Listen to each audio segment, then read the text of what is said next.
This is breaking news. We are having a zero tolerance towards these type of parties.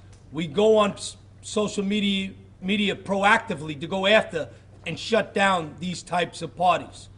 What I'm asking the community, if you know of any of them that are on social media to contact us, and so we can go and take proactive measures that we don't let a party like this get out of hand.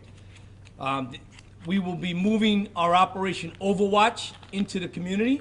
We will make sure that it is up and down the border with New York City and Nassau County. This establishment was right on the border. The other side of Hook Creek is also New York City.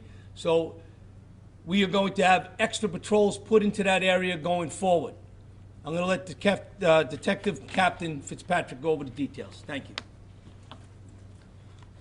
Thank you, Commissioner. Keep in mind, all these details we'll discuss right now are all in the infancy stages of this investigation. As the Commissioner said, around 8:30 last night, there was an illegal party being held at a catering, not a catering hall, a rental hall at 85 Ocean Avenue in Valley Stream. At this party was a party, as the Commissioner showed you the flyer, a DJ, alcohol, and illegal young juveniles that were attending this.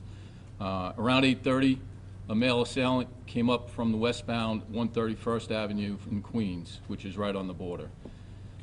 He fired 8 times, striking multiple people. One of those victims is a 20-year-old male from Brooklyn. He got hit in the chest. He was taken to a local area hospital where he was pronounced. Another victim was a 12-year-old male who was just inside the doorway. He got struck in the left upper shoulder area. That round went through, and he was admitted to a local hospital and was in stable condition. 2 other 17-year-old males from Elmont were struck.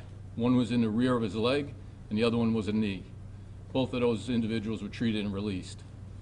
A 5th person had a laceration to her hand. She's 17, from Brooklyn also.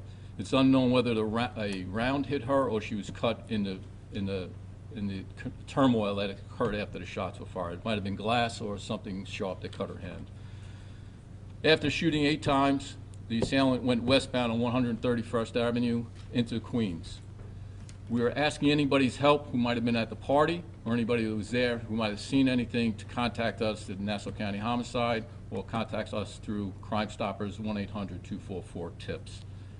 Anybody have any questions? Sir, you're not identifying the 20-year-old male from Brooklyn? Pending identification by his family. What can you tell us about the 12-year-old? Was he attending the party? He was attending the party. He was there with another adult. He claims that he was not drinking alcohol, but that's not been confirmed. He's been at these parties several times and has stated that there had been no prior incidents at this particular venue, but this time the violence erupted. Is he from Valley Stream, the 12-year-old? I won't say. You said he was hurt in the arm, shot in the arm? He was shot in the left shoulder area. It went in and came out the back. And he remains in Jamaica Hospital? He's in a local hospital being treated, but he's stable. Any idea why this party was targeted? Unknown at this time, still preliminary. There are prior incidents we're looking at to see if they're related. Other parties that might have had violence, we're seeing if they're related. You got to keep in mind these events are promoted by other individuals and unknown who they promote these types of events to. So you call this an illegal party. What makes it illegal? What are the protocols that they should have gone through so that this would have been illegal? Charging admission, serving alcohol without a license, all the above. Is anyone charged from the Nobody's party been end charged of at it? this time. I'm sorry? From the organizing end of it, are charges expected from the illegal? We'll look into the feasibility of that. We'll work with the district attorney's office to see if charges are warranted. So you mentioned other incidents, so there have been complaints about this particular space, or? Yep, hold on. Every weekend, people advertise parties that go on social media to make a profit, sell alcohol illegally and any other illegal drugs or substance. Every weekend, we shut these parties down. We get ahead of it by getting in front of it on social media, finding those parties. Like anybody else, we go and we attend them and we shut them down. This is an illegal party because they're selling alcohol. They're charging a fee at the door where there is alcohol being sold. They advertise on social media.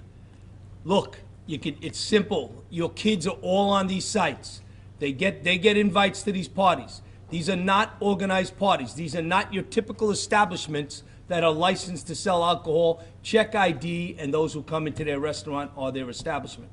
So these types of parties, we try to make sure we shut down before. This one we didn't get, but now the county executive has turned it up, and he wants more attention towards all of these parties, so we will be shutting them down every time they try to go. They go viral, and they go viral quickly, and you can't control what comes and how many come. And how many people were there, do we think, at the? I don't know the answer to that. From witness accounts so far, we believe upward of over 50 or 60. And so just to be clear though, have you shut down parties at this place before? Because we heard neighbors are trying to get it shut down, this event space. There have been complaints about that. We're researching that as we speak, but they have been parties there as well. At the same as, this is like a rental hall that rents the establishment for parties. Commissioner, can you comment on a 12-year-old being standing in the doorway and what the message would be to parents of younger kids? And do we have any indication that there were others of that age on the premises? So there were other young kids at this location. The message to all of your parents is social media. We say it all the time. You got to be aware of what your kids are into. You got to also know where they're going. This is a typical situation where a kid sees an advertisement. It looks like it's going to be a fun time with friends. He goes to that party. He ends up being shot. We can't have that. We will not tolerate it. And the county exec has made it very clear. We're going to turn it up now. And it's going to bring pressure to all of these places that try to have these type of parties. Backing up a minute, I apologize if I missed it. Are you saying that this party was specifically targeted for the shooting though, or the shooting happened outside of it? No, I didn't say anything like that at all. Okay, Oh, was this party targeted? I can't answer that question. We don't know yet until we find the shooter. So it's possible the shooting just happened outside and the shots went into? No, we're not going to comment on it. What kind of, What about the ages? You said that there were a lot of young people. Would you characterize those who attended as being young teens mostly? As you heard from Detective Captain Fitzpatrick, there was 50 to 60 people there. They didn't all stay around when the shots were fired. So we have a lot of work to do on making this case. what kind of onus is on the venue operator who allowed this to occur in Renton? We will, that's part of the ongoing investigation, and when he is identified, they will be also brought up in charges. Can you provide a description of the suspect? Can you provide a description of the suspect, if you had one, the vehicle perhaps? It's just a male in dark clothing right now. We're still tracking to see if we can get a better view of this person, so. You know what type To of be firearm determined. he was carrying? I'm sorry? You know what type of firearm was fired? We believe it's a semi-automatic, small, 380 caliber. Thank you very much, Okay. thank you, thank you. Any other questions, you can forward